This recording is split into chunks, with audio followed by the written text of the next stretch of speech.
Hello, everyone. Welcome to my Economics for Managers presentation, which is the final project for my Economics for Managers class. The learning objectives for today will be supply and demand, costs of production, monetary and fiscal policies, and GDP and the markets. Part 1, Supply and Demand. Businesses thrive by adhering to the principles of supply and demand. For this presentation, the fictional business Jude's Burgers will be used in a plethora of hypothetical examples to further our understanding. The quantity demanded is the amount of the good that buyers are willing and able to purchase. The law of demand states that the quantity demanded will fall if the price of a good rises, and it will rise if the price of a good falls. A demand schedule is a table that visualizes the law of demand, and the demand curve is the line pictured. The line will shift when either price or quantity demanded changes. Here is an example of the demand schedule for Jude's Burgers. Demand curve, which is here, should be marking the line. That was a mistake. Market demand is the sum of all individual demands for a particular good or service. Said individual demands are single instances of demand, like what we saw on the previous demand schedule. Here is an example of the market demand of Jude's Burgers, which is here, made up of individual demand, which is here. The demand curve previously shown can shift depending on changes in the quantity demanded.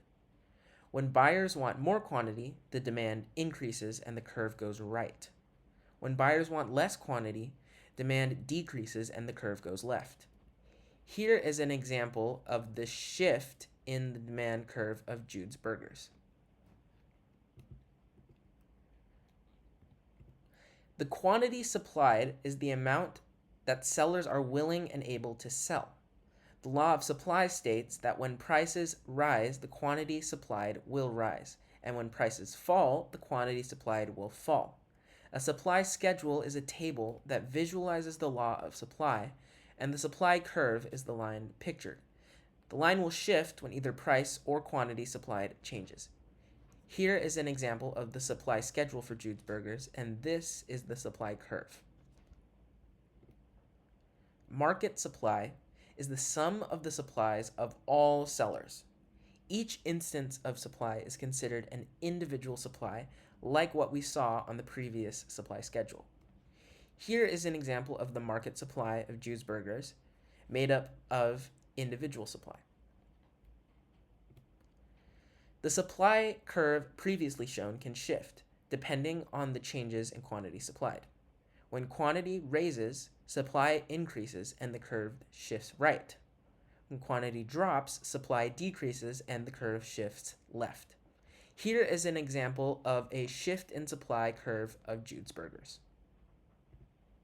Supply and demand curves, when combined, show a point of intersection. This point is called the market's equilibrium. The price at this intersection is called the equilibrium price, and the quantity is called the equilibrium quantity. This is the sweet spot in the market, because quantity demanded and quantity supplied will be exactly the same. Here is an example of the equilibrium for Jude's Burgers, which is shown by that dot right there. Sometimes supply will exceed demand. In this case, not enough buyers are buying, so there is a surplus of a good. To balance the lack of quantity demanded, sellers will lower prices, and this will continue until the market reaches equilibrium. The left graph, which is here, is an example of a surplus for Jude's Burgers. At other times, demand will exceed supply. In this case, buyers are not providing enough, so there is a shortage of a good. To balance the lack of quantity supplied, sellers will raise prices, and this will continue towards market equilibrium. The right graph is an example of a shortage for Jude's Burgers. Sometimes governments impose limits on prices in the market in efforts of fairness. A legislated maximum selling price is a price ceiling, and a legislated minimum selling price is a price floor. If the equilibrium selling price of a good is above its price ceiling, a shortage ensues and rationing is the response. If the equilibrium price is below its price floor, a surplus ensues and bribery may be used to sell off the extra product. In the cases of either a shortage or a surplus, corrupt tactics are common responses. Here we have examples of price ceilings and of price floors. Taxes are government fees imposed on either sellers or buyers to raise funds for public projects. While the concept of taxes is simple and mutually beneficial, the distribution of taxes, called tax incidence, is more complex. When the tax is levied on sellers, it costs more to produce, and thus the quantity reduces.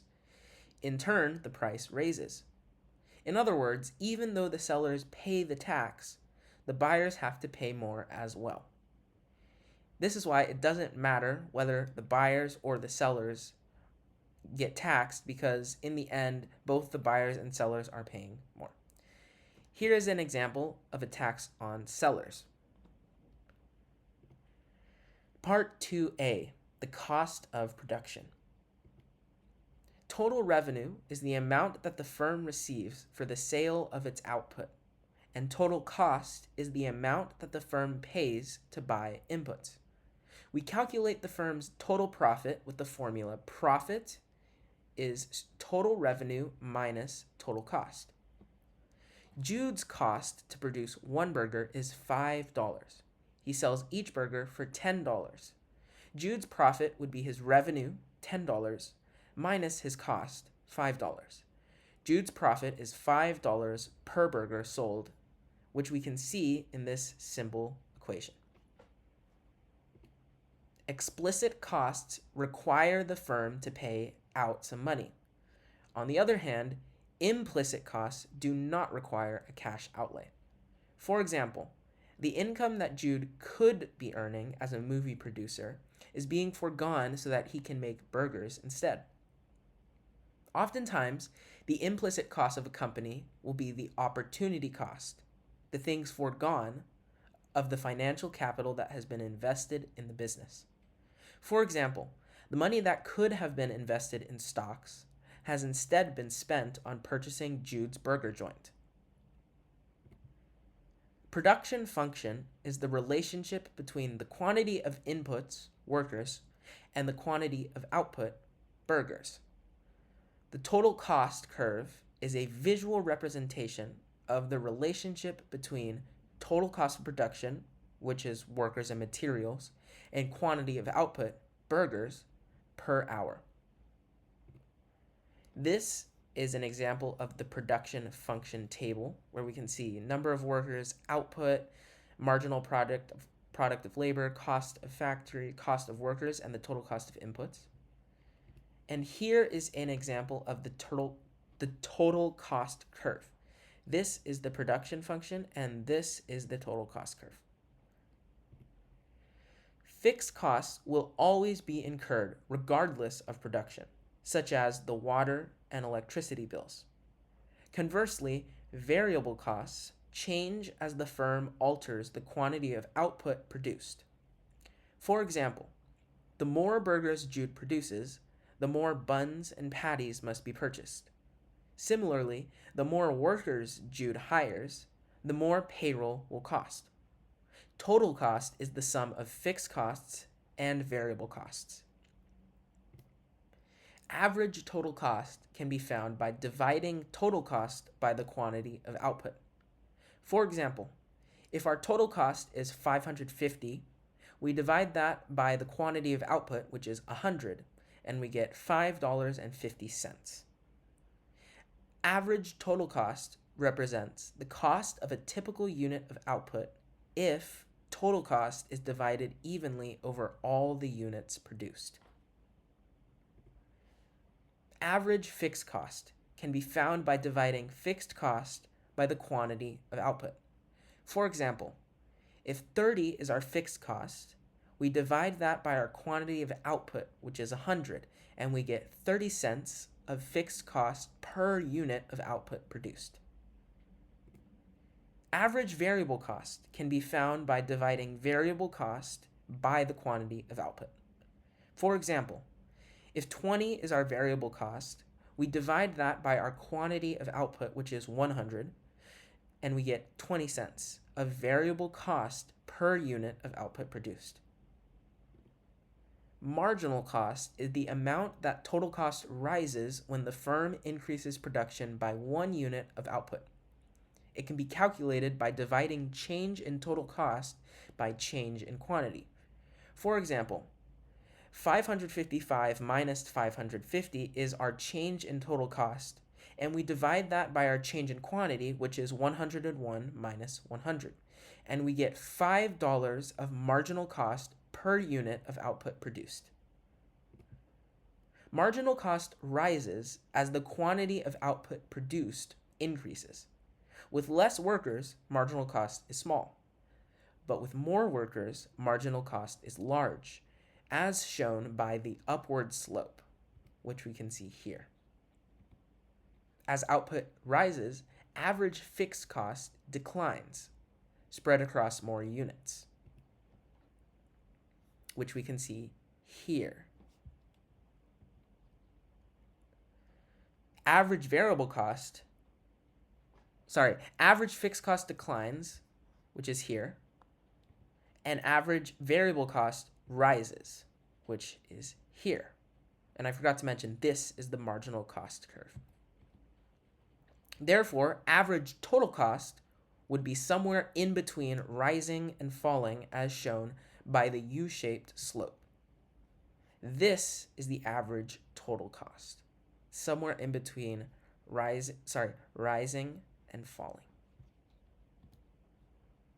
The bottom of the U-shaped slope is called the efficient scale, which is the quantity that minimizes average total cost. We can see that somewhere around here, right there. It's the point where the curve is lowest, which means average total cost is at a minimum. So that would be the efficient scale. Part 2b, monetary and fiscal policies. Monetary policies are government-instituted policies that promote maximum stable employment and low stable inflation. This is possible through influencing financial conditions such as interest rates and asset prices. Fiscal policies are decisions from Congress and the President that affect spending and taxation. They use broader tools in a wider spectrum than monetary policies. 5 functions of the Federal Reserve, which is America's central bank. It sustains financial stability. It monitors linkages between investors, savers, borrowers, and businesses. It monitors the broad system of markets. It engages with the other supervisory authorities, and it fosters maximum employment. Those are the 5 functions of the Federal Reserve. Gross domestic product, abbreviated as GDP, is the total monetary value of all goods and services within a country. A policy lag is the time between the recognition of a problem and when the counteractive measures take effect. Policy lag takes place because of the policy-making process, which requires recognition, negotiation, implementation, and realization. That's a long process. Automatic stabilizers are passive fiscal policies that, once in place, take effect themselves in response to change the economy. The Federal Reserve, also known as the FA, is the central bank of America that focuses on promoting maximum employment and price stability through policies. We kind of already talked about this. The Federal Open Market Committee, FOMC, is a section of the FA that makes monetary policies. Such policies are conducted by giving the federal funds rate a target range, which is keeping it in balance. The federal funds rate is a short-term interest rate different banks use to charge one another for loans. Banks loan each other money depending on the needs of their respective reserve accounts. A balanced federal fund rate is key because it affects spending choices, employment, and price stability. Arbitrage, a tool that the FA uses to alter the federal funds rate, is the synchronized purchase and sale of funds to profit from the difference in prices. Sometimes the FA purchases government securities in order to add more bank reserves, which allows them to implement more monetary policies. This process of purchasing securities is called open market operations. Part 3, GDP and the markets. GDP is short for gross domestic product, or the total value of all goods and services in a country. Inflation is the steady increase of the price of products over time. Using index numbers, which are placeholders for yearly prices, we can establish a base year starting point, which represents the real GDP, which is a GDP that does not change with inflation. GDP is important because it allows us to see how inflation is progressing. For example, say the base year is 100 and the current year is 100 plus 9.8. Inflation is up by 9.8, but real GDP stays the same. By the way, this number 100, which represents the base year, is actually an index number, which is a placeholder for yearly prices.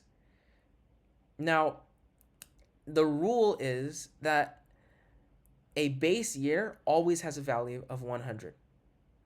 So this just shows us that index numbers don't really mean anything. They are just used as a measuring device for yearly prices. Full employment GDP is another type of GDP. It is a country's potential total value of goods and services if all outputs worked beyond maximum capacity.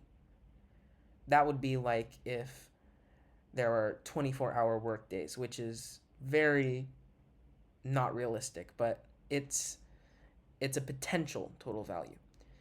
This form of GDP can be used to calculate value in the short term, but it is unsustainable for long periods because obviously workers can't keep on working for 24 hours a day. That is not realistic.